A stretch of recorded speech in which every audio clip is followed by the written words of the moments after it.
ServiceNow's IT financial management application helps to deliver insights to CIOs who are really looking to understand their costs and really be able to help to better explain the budgets that they have and also better align with the investments being made into IT with the different business objectives that are being pushed out there. So what we're going to start with today is looking at some different dashboards that are available inside of this application, and then we'll circle back around and look at how these dashboards are actually made. So this first dashboard here is just a CIO dashboard to give you some quick hits, quick insights into the IT financial cost and budget information within an organization. So this first section here we can look at is the financial section, where we're able to break down all the costs coming in throughout a certain period of time, and we can break that down by segment. So right now we're looking at Q1 of fiscal year 15, and we're looking to break down all the costs for that quarter by business unit. And what we can see is we have $2.8 million of costs that came in. We can see that these costs are over budget, and they're over budget by about $20,000. And now we can start to see the individual layers and areas that these costs are going into. So if we highlight this, we can see that 44% of the costs that came in throughout this quarter were actually going straight to IT. And as we look down here, we can see that IT was over budget by about $280,000. We can also see that HR was under budget by quite a bit here, about $840,000. But really what this helps to do is it helps to better align what's going on inside of the organization and help to really drive those different cost scenarios that you're looking at and help to compare actual cost versus budget. Additionally, you can look at things like business services. So if I want to see in Q1 of fiscal year 15 all the different business services and how that's broken down for that entire $2.8 million, I can do that and I can start to get a better understanding of the different services that are being used and what those costs are to help to push that back to the lines of business and say, hey, look, here's where IT is delivering for you. To the right of this financial piece, we're getting into more of the operational availability, so we can see all of our different applications and business services and the availability of those different applications and services.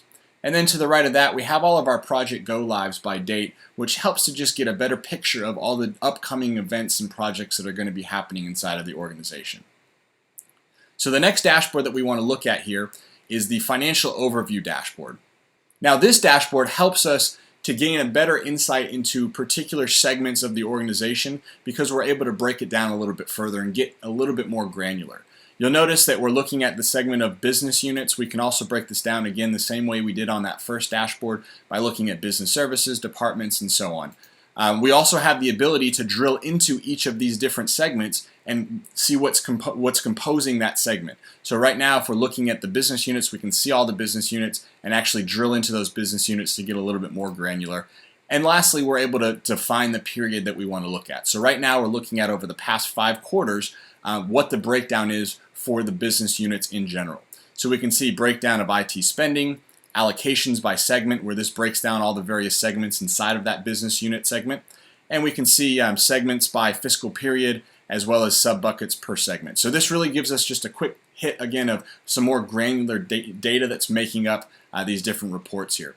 If we were to come in and we say, hey, inside of the business units, we want to look into IT in particular, we can drill into just the IT section of those business units and look at what comprised its costs over the last 5 quarters. So again, the same reports, but now they're being readjusted to show what's going on in IT. And you'll notice now we have things like labor and software instead of the business units themselves. So again, this is just an area of a dashboard that allows you to get a little bit more granular and get a better understanding of what costs are being generated to make up these different business units or departments or anything else that you're looking to evaluate. So the next piece that we'll look at here is some trending. And I'm going to open up our trending dashboard here.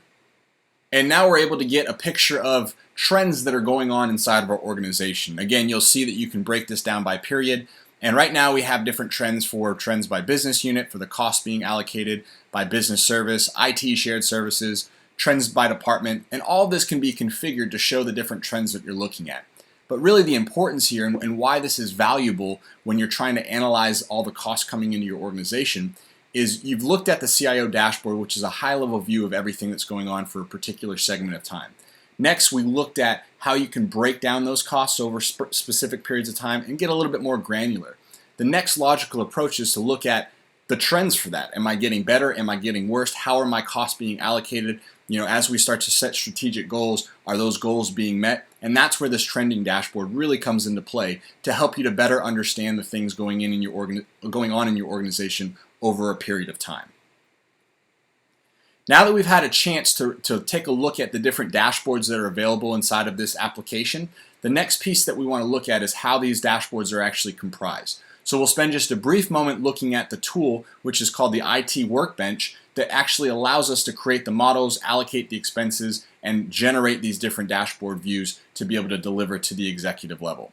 So we're going to come over here to our IT Cost Allocation Workbench, and the first step here is defining the data. We define when this data came in. We're able to build the model here with the chart of accounts to determine what the hierarchy should be for these costs and as they're being allocated, where they should go.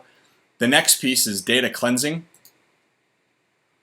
And with the data cleansing, this allows us to start to clean up this data and create rules that are going to be remembered. So if we're looking at Box Inc., we may want to change this by double-clicking and getting rid of these quotation marks here and saving that. Now that created a new rule that anytime that Box Inc. with the quotation marks comes in, it's going to actually remove those quotation marks for us automatically. Additionally, as we scroll down, we can see here we've got a couple of different accounts for Yahoo. So as the GL is being imported, we notice that we have two different accounts for Yahoo, when in all actuality those should be combined. So we can simply grab one of them and drop it into the other one, and now it's been combined, they've been merged together, and anytime something is imported into the tool, it's going to automatically remember that allocation that you made there, or that merger that you made there. So the next piece here is going into bucketing. And when we get into bucketing, this is where it allows us to take all of those different costs that have come in by the different vendors that we had and break them up into buckets to help us to align those to the different business units, to the different cost centers, and all those different areas there. So we can see we've got things like hardware, labor, services, and all of these can be modified to match your particular company and how you guys do things. But the beauty here is as we're looking, we can see we've got some allocated IT costs for outside services. So we probably want to move this over to external labor and drop it in there. And what that's going to do is it refreshes this right side, and it now allows us to look at all the total amounts that are assigned out and get a breakdown of all the different areas inside of the business that we've been allocating these different costs to. So the next piece we're going to look at here is the allocation setup. Now that we've had the opportunity to define the data, cleanse the data, break that data up into buckets, now it's time for us to be able to allocate all of those different costs to the different business units, services, projects, all those various things that we saw on the dashboards that help us to get an understanding and breakdown of all the costs coming into our organization here. So this is the allocation setup where we're able to come in and look at all of the chart of accounts for IT, and we can see here business units. Here are the various business units that we're able to break some of those different dashboards down by, and by just simply dragging and dropping all of our different allocation buckets over into the various business units, that creates those relationships for us. So it helps us to be able to break down those costs and get a little bit more granular. So once we've done all this, the last thing that we need to do is just review this. And as we expected, everything should be 100% complete. We can see all of our buckets, and we had 210 pieces of costs that came in that were allocated, and all of that was allocated out. And now we can see here what our cleansed total looks like and all the different rules that we have throughout the organization. So that just gives you a full picture of all the different reports available inside of the financial management application, along with how those reports are actually created based on the data coming in and the different allocation rules and models being applied to it.